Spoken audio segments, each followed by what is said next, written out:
ओम ओम विश्वानि देव सवितधुरितानि परासु यद्भद्रं तन्न आशुभ। मेरे भाइयों को और मेरी बहनों को मेरा प्रणाम। आज हम जैसे हमारे चैनल का जो नाम है वह वेद से संबंधित है, तो वेद के ज्ञान के बारे में तो हम आगे चर्चा करते रहेंगे, लेकिन वेदों से जुड़े हुए वार्ताएं हम करेंगे आरंभ। यहाँ पे वेद कितने हैं और वेद से जुड़े हुए कुछ ग्रंथ को समझने का प्रयास करेंगे कि वेद से जुड़े हुए ग्रंथ कैसे हम अध्ययन करें वेद का, और कैसे हम जानें कि वेद से संबंधित विज्ञान को कैसे समझेंगे। इसके बारे में आगे हम चर्चा करते रहेंगे। तो आज हम आरंभ करते हैं वेद के बारे में। जैसे हम जानते हैं कि महर्षि दयानंद सरस्वती जी ने और अन्य भारत में जो अलग अलग परंपराएं हैं सब, और यहाँ तक कि जो विश्व में लोग जान चुके हैं वेद के बारे में, वह सब इस तथ्य को मानते हैं कि वेद सबसे पुराने हैं। कितने पुराने हैं इसको लेके कन्फ्यूज़न सदैव बना रहता है, और किसी काल में यह अवश्य ही कन्फ्यूज़न समाप्त होगा कि वेद की ज्ञान हो पाएगा कि वेद वास्तव में बहुत ज़्यादा पुराने जिसे कहे जाते हैं वैदिक साहित्य वालों में जो वेद को मानते हैं, जैसे हम लोग मानते हैं, बहुत ज़्यादा हजारों नहीं लाखों नहीं करोड़ों वर्ष की वार्ता कही जाती है कि वही पुराने हैं। तो आदि ब्रह्मा से लेके आधुनिक जो ऋषि हुए हैं, महर्षि दयानंद सरस्वती जी महाराज और गुरुदेव ब्रह्म ऋषि कृष्णचंद्र जी महाराज और अन्य जो महान लोग जो भी वैदिक साहित्य का प्रचार प्रसार करते हैं, वेद का गान करते हैं, जैसे साउथ इंडिया में हो चाहे महाराष्ट्र में हो, चाहे जो भी व्यक्ति जो वैदिक साहित्य से किसी भी प्रकार से जुड़ा हुआ है, वह सब वेद की रक्षा कर रहे हैं, या यूं कहिए कि वह वेद जो है हम सब की रक्षा कर रहा है।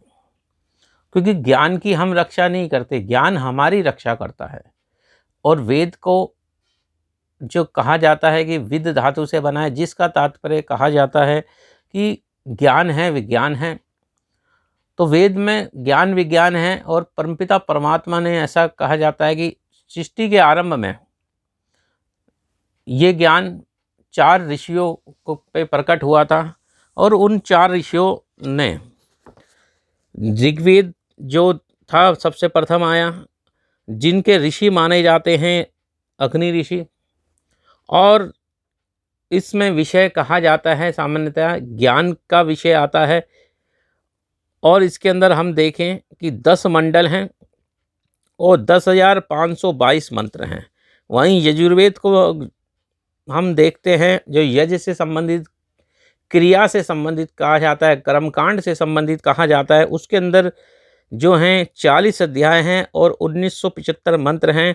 वहीं इसके ऋषि जो थे वह वायु ऋषि कहे जाते हैं, और इसका विषय जैसे मैंने बताया कर्म है, कर्मकांड है।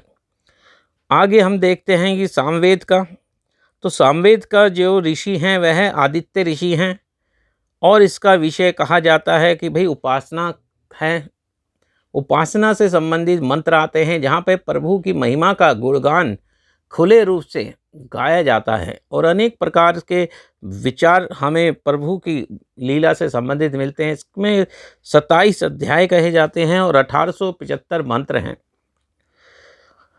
अथर्ववेद अगला आता है हमारा, उसका जो ऋषि हैं वह अंगिरा ऋषि हैं, और इसका जो विषय है वह विज्ञान विषय है।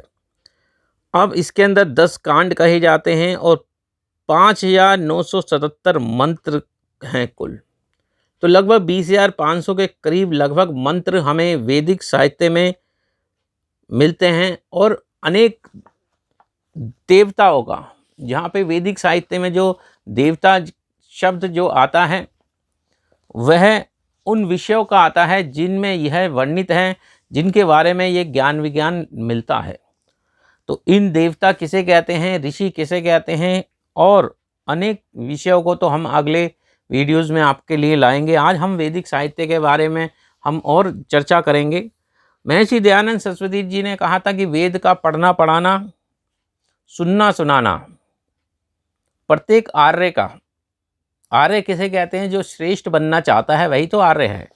तो जो भी श्रेष्ठ बनना चाहता है, जीवन में उत्तम होना चाहता है, अपने जीवन को उद्धार करना चाहता है, क्योंकि सामान्यतः हम देखते हैं कि लोग एक किसी महान आत्मा के पास चले जाते हैं, कुछ ज्ञान आने लगता है, तो उस ज्ञान से अपने को तो उद्धार नहीं कर पाते, लेकिन सोचने लगते हैं थोड़े से ज्ञान से या थोड़े से चीज़ से कि भाई मेरा तो बहुत बड़ा उद्धार हो चुका है, मैं तो बहुत आगे पहुंच गया हूं, तो केवल इसलिए क्योंकि मैंने उस महात्मा की वार्ता सुन ली है या उनके दर्शन कर लिए हैं, और मैं तो बिल्कुल अब वो दूसरों को सुधारने निकल पड़ता है। यह वार्ता आप देखोगे तो हमारे साथ भी हुई, आपके साथ भी होगी और सबके साथ होती है।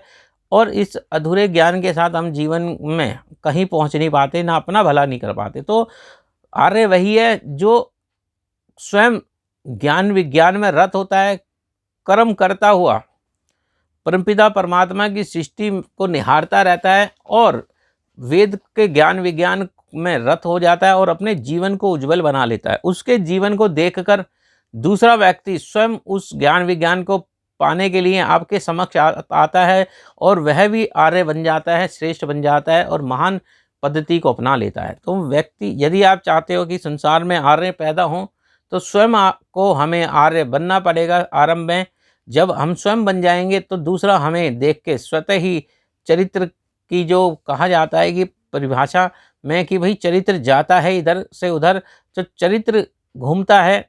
आपके चरित्र को देख के आपके बच्चे, आपका पड़ोस, आपके जो देशवासी हैं, सब चरित्रवान बन जाते हैं।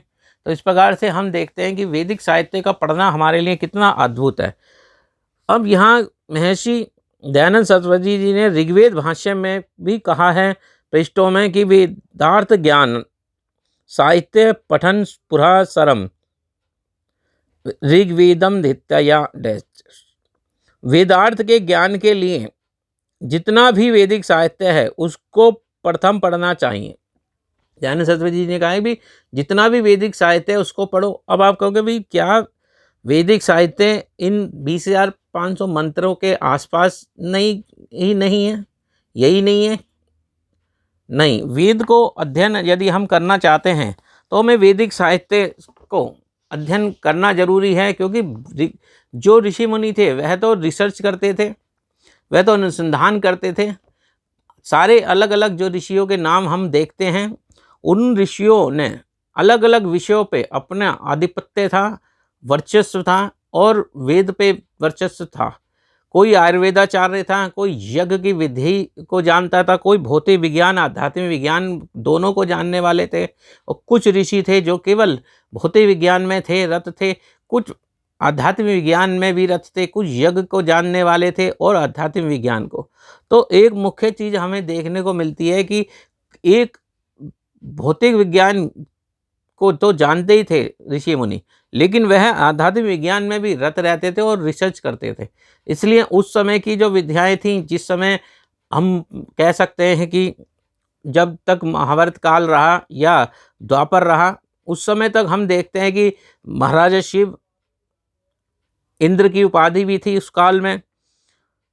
गुरुदेव ब्रह्म ऋषि कृष्णचंद्र जी महाराज जो सिंह ऋषि के रूप में थे, और ब्रह्मा आदि जो महान उपाधियां थी वह भी उस समय थीं, और अनेक प्रकार के ऋषि, दुर्वासा ऋषि जी का पता लगता है हमें, और भी अनेक प्रकार के ऋषियों के बारे में हमें पता लगता है जो उस समय मौजूद थे। तो उस समय तक जो प्रणाली थी बड़े विचित्र थी, लेकिन अब उस समय के ग्रंथों को जब हम देखते हैं, महाभारत के पश्चात अज्ञानता जो फैली, उसमें बहुत सारे ग्रंथों को बौद्ध काल में, जैन काल में और मुगल काल आदि में जला दिया गया, समाप्त कर दिया गया, और अनेक जो पूरी 5,000 5,500 साल का जो आया है उसमें बहुत सारे ग्रंथ समाप्त हो गए।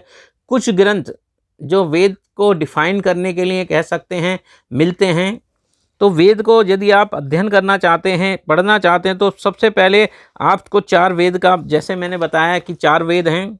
अब इन चारों वेदों की लगभग 1127 शाखाएं हुआ करती थीं, लेकिन आधुनिक समय में हम देखते हैं ऋग्वेद की शाकल शाखा और वास्कल शाखा मिलती हैं।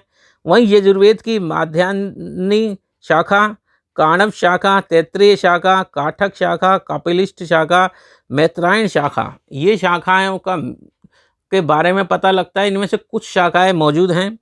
अब सामवेद की भी रानीय शाखा, जैमिनीय शाखा और कौतुमी शाखा जो मिलती हैं, जो मैंने भी खरीद रखी हैं और मेरे पास भी मौजूद हैं।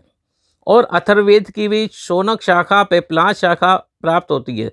तो ये वेद का जो सबसे प्रथम हमें पता लगता है कि 4 वेद हैं, लेकिन उनके भी अलग अलग शाखाएं थी, जहाँ उन वेदों के आधार पर अलग अलग ऋषियों ने अपने विचार प्रकट करते हुए कुछ मंत्रों को जोड़ा, उसमें कुछ मिलाया और उस प्रकार से ज्ञान विज्ञान को दे दिया।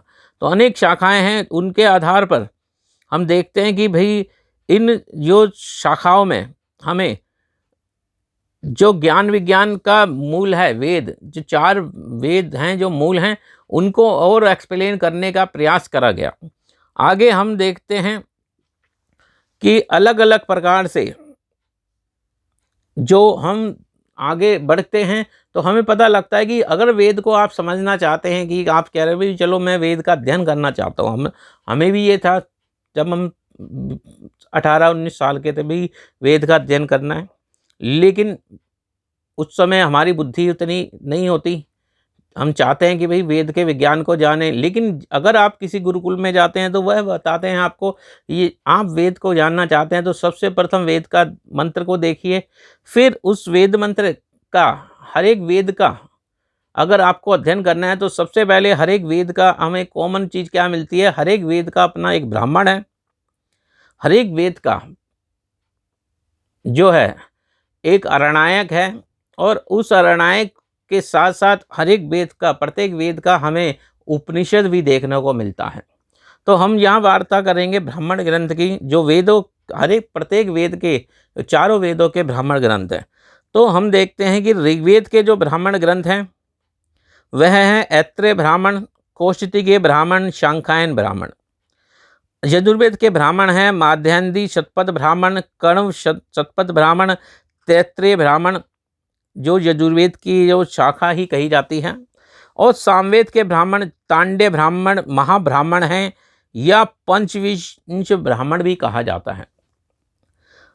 षटविंश ब्राह्मण, मंत्र ब्राह्मण, देवत ब्राह्मण, आर्षणे ब्राह्मण, सामविधान ब्राह्मण, जैमिनीय ब्राह्मण, संहिता उपनिषद ब्राह्मण, वंश ब्राह्मण, जैमिनीय आर्षीय ब्राह्मण। इस प्रकार से ये ब्राह्मण ग्रंथ सामवेद के प्राप्त होते हैं। और अथर्ववेद का केवल एक ब्राह्मण ग्रंथ प्राप्त होता है, जो गोपथ ब्राह्मण है। जब हम अध्ययन करने लगे तो हमें भी आश्चर्य हुआ कि भाई इतने चीज़ हैं, इनको हम लाए, अध्ययन करा। तो ब्राह्मण ग्रंथों में हम देखते हैं क्या है, तो ब्राह्मण ग्रंथों को अगर कोई अध्ययन करेगा तो उसे पता लगेगा यज्ञों की विधियों का वर्णन करा गया है। लेकिन वो यज्ञों की विधियां, जैसे हमने बताया कि वेद में ज्ञान विज्ञान, भौतिक विज्ञान भी है, आध्यात्मिक विज्ञान और अनेक प्रकार का व्यवहारिक विज्ञान भी समाहित है, और ज्ञान कर्म उपासना के द्वारा इसे प्राप्त किया जाता है। तो जो यज्ञ की पद्धतियां हैं वह बहुत ज़्यादा प्रचलित थी, अलग अलग प्रकार के यज्ञों की थी। लेकिन जैसे हमारे नैष्ठिक जी हैं महाराज, आज आधुनिक समय में उन्होंने ऐत्रेय ब्राह्मण का भौतिक वैज्ञानिक एक जो भाष्य किया है, उसके द्वारा हमें पता लगता है कि यज्ञों की पद्धति के द्वारा हमें भौतिक विज्ञान का की गूढ़ रहस्यों का पता चलता है कि किस प्रकार से ये सृष्टि बनती है, किस प्रकार से ये संसार का गतिमान होता है, किस प्रकार के जो हम यज्ञों की में कर्मकांड करते हैं उनका आध्यात्मिक भी अर्थ निकलता है, उनका भौतिक वैज्ञानिक अर्थ भी निकलता है, उनका व्यवहारिक अर्थ भी निकलता है, और उनका यज्ञ के द्वारा जो मोक्ष की प्राप्ति तक की जा सकती है, इतना विज्ञान हमें ब्राह्मण ग्रंथ से मिलता है। हमें सोमयाग के बारे में पता लगता है, जिसे अग्निष्टोम याग भी कहा जाता है। हमें अनेक प्रकार के जो 15-15 दिवस में होने वाले, महीने महीने में होने वाले, 3-3 महीने में होने वाले, साल साल में होने वाले और हजारों साल तक चलने वाले यज्ञों का भी ज्ञान प्राप्त होता है। हम देखते हैं कि भाई उसके अंदर ब्राह्मण ग्रंथों में जो ज्ञान है वह कैसे आता है, पता लगता है कि भाई अश्वमेध याग का पता लगता है, राज सूर्य याग के बारे में पता लगता है हमें कि भाई कितने प्रकार के हैं, और पुरुष मेघ याग, नर मेघ याग जिसे कहा जाता है, जिसको सर्व मेघ याग भी कहा जाता है, उसका भी पता लगता है। तो अनेक प्रकार के सोम यागों का जो वर्णन आता है, चतुर्मासीय याग का वर्णन आता है, पौर्णमासी याग का वर्णन आता है, और अमावस्या को करने का जो याग होता है, अमावस्या याग आदि का भी वर्णन आता है। और अलग अलग ऋतुओं में होने वाले यागों का वर्णन हमें इन ग्रंथों में मिलता है। और इन ग्रंथों में उन यागों के द्वारा अगर हम देखते हैं तो भौतिक विज्ञान, व्यवहारवादी विज्ञान और आध्यात्मिक विज्ञान तीनों का उन कर्मकांडों के मंत्रों में हमें अनुभव होता है। और यदि हम उनका इस्तेमाल करें, जैसे आधुनिक समय में गुरुदेव ब्रह्मऋषि कृष्णचंद्र जी महाराज ने अपने प्रवचनों में कहा है कि कैसे वैज्ञानिक बनते थे पहले, और आधुनिक समय में ही नैस्टिक जी ने इसको प्रूव भी कर दिया है कि किस प्रकार से हम वैज्ञानिक अर्थों को लेकर इस संसार के विज्ञान को जान के क्रियात्मकता में लाके हम अपना भला कर सकते हैं। आगे हम देखते हैं अरणायक आते हैं ग्रंथों में, वेद के व्याख्यान है यह भी। तो हम देखते हैं कि भाई अरणायक जो हैं किसके अंश हैं, ब्राह्मण ग्रंथों के ही अंश कहे जाते हैं। तो मैंने क्या कहा, वेद का ब्राह्मण, वेद का अरणायक, वेद का ही उपनिषद आता है। तो ऋग्वेद का अरणायक है ऐत्रेयनायक, शांखायन अरणायक, यजुर्वेद का अरणायक है वृहदारण्यक अरणायक, और वृहदारण्यक काणव, तैत्तिरीय अरणायक, मैत्रायण अरणायक है यजुर्वेद के, सामवेद का अरणायक है तलवकार अरणायक है। और इस प्रकार से हमें अरणायक प्राप्त होते हैं। अब हम जानना चाहते हैं कि भाई हम के किस प्रकार से हम इस विद्याओं को धारण करें। तो हमें निघंटु या निरुक्त मिलता है, जहाँ पे हमें प्राप्त होता है कि वेद में आए हुए देवताओं को कैसे हमें अध्ययन करना चाहिए। वेद के मंत्र का अर्थ यदि हमें निकालना है तो उसका वैज्ञानिक, व्यवहारवादी या भौतिक अर्थ या आध्यात्मिक अर्थ किस प्रकार से निकाला जाता है, यह हमें निरुक्त से और निघंटु से प्राप्त होता है। यहाँ एक एक शब्द का, तो यहाँ निघंटु भी हमें याशकृत मिलते हैं, निरुक्त मिलते हैं, और याशकृत निरुक्त जो है निघंटु ही प्राप्त होता है आधुनिक समय में हमें। इसके अलावा जो मैंने बताया आपको कि भाई ब्राह्मण ग्रंथ हैं, आदि हैं, लेकिन इनको एक्सप्लेन करने के लिए श्रोत्र सूत्र भी आते हैं, गृहस्थ सूत्र भी आते हैं।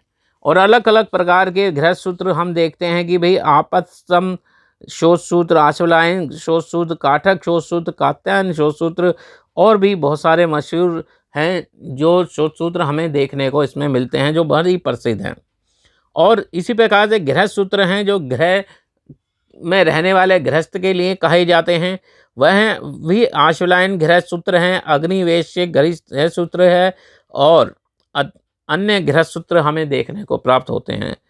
इसी प्रकार से यज्ञ वेदी बनाने के लिए शुल्भ सूत्रों का मिलता है। यहाँ हमें ज्योमेट्री के बारे में और मैथ के बारे में ज्ञान प्राप्त होता है। धर्म सूत्र प्राप्त होते हैं, अलग अलग प्रकार के गौतम धर्म सूत्र है, विष्णु धर्म सूत्र है, सुमंतु धर्म सूत्र है, आदि जो धर्म सूत्र, काश्यप धर्म सूत्र भी प्राप्त होते हैं। और इसी प्रकार से हमें स्मृति ग्रंथ मिलते हैं, जिसमें सबसे मशहूर जो आप जानते हैं वह मनु स्मृति है। और इसके अलावा भी अलग अलग प्रकार की याज्ञवल्क्य के स्मृति आदि भी प्राप्त होती हैं। अब अनेक प्रकार के ग्रंथ के बाद हम देखते हैं कि शिक्षा के ग्रंथ भी मिलते हैं, जैसे पाणिनीय शिक्षा है, और नारदीय शिक्षा है, याज्ञवल्क्य की शिक्षा है, जिनमें हमें किस प्रकार से उच्चारण करना चाहिए इसके बारे में पता लगता है।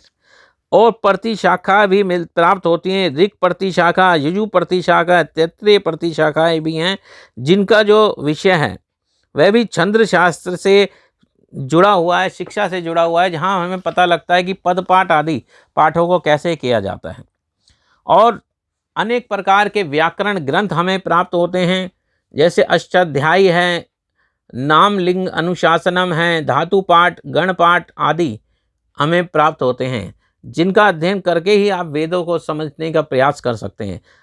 अब हम छंद शास्त्र में हमें केवल पिंगल छंद शास्त्र और जयदेव कृत छंद शास्त्र ही प्राप्त होता है, और अनेक लक्षण ग्रंथ भी हमें लिखे मिलते हैं आधुनिक समय में जो वेदों को समझना चाहते हैं उनके लिए। तो ऋग्वेद सर्व अनुकर्मणिका है, यजुर्वेद सर्व अनुकर्मणिका है, और अन्य अनुकर्मणिका और निदान सूत्र आदि हमें प्राप्त होते हैं। उपनिषद में जैसे हम कहते हैं भी 150 के करीब उपनिषद हैं, लेकिन 11 उपनिषदों को महर्षि दयानंद सरस्वती जी ने मुख्य माना है। वो हैं ईश उपनिषद, कैन उपनिषद, कठ उपनिषद, पर्शन उपनिषद, मुंडक उपनिषद, मांडुक्य उपनिषद, ऐत्रेय उपनिषद, तैत्तिरीय उपनिषद, छंदोग्य उपनिषद, बृहदारण्यक उपनिषद, श्वेतांबर उपनिषद। अनेक उपनिषद और भी हैं जो कैवल्य उपनिषद आदि। तो इस प्रकार से हम देखते हैं कि 150 हैं, लेकिन मुख्य उपनिषद जो हैं हमें 11 हैं जिनका अध्ययन करना हमारे लिए अनिवार्य है। तो आज हम इस साहित्य को जैसे हमने करा, अब अनेक प्रकार के हम देखें कि भाष्यकार भी हुए हैं। कि आप देखोगे कि भाई वेद जो वाणी है प्रभु की दी हुई, उसके भाष्यकार अलग अलग प्रकार से, जैसे दयानंद सरस्वती जी ने किया भाष्य, उबट जी ने करा, और शौनक ऋषि के, महीधर के, सायणाचार्य के और महर्षि दयानंद सरस्वती आदि ने भी इन भाष्यों को किया है और वहाँ बताने का प्रयास करा है। लेकिन यदि आप स्वयं चाहते हो कि भाई हम इन भाष्यों को देखें, हम समझें, हम जानें, तो हमें आवश्यक है कि कि हम स्वयं वेदों को समझने का प्रयास करें और इन अनेक ग्रंथों को कहीं लाइब्रेरी में जाके, कहीं खुद खरीद कर अध्ययन करना शुरू करें। तो एक वेद मंत्र को समझने के लिए हमें ब्राह्मण ग्रंथ को समझना जरूरी है, फिर अरणायक, फिर उपनिषद और अनेक प्रकार की स्मृति आदि को समझ के हम उस वेद मंत्र के, प्रत्येक वेद मंत्र के अनेक अर्थ हम निकाल सकते हैं। तो आज का वाक्य यही है, और भी आगे वार्ता होगी हमारी। तो आज का वाक्य समाप्त होता है। आप सब जो इस चैनल को देख रहे हैं उनसे आग्रह है कि आप सभी चैनल को सब्सक्राइब कीजिए और वैदिक साहित्य का प्रचार प्रसार में हमारा योगदान दीजिए। बस आज का वाक्य ये, सर्वे भवन्तु सुखिनः सर्वे सन्तु निरामयाः। आप सबका कल्याण हो, परमपिता परमात्मा जगत में शांति स्थापित करे। आज वाक्य समाप्त। ओम ओम बम सतम निरंकार जन्म अद्वैत पुरखा सर्वव्यापक कल्याण मूरत परमेश्वराय नमस्तम। धन्यवाद।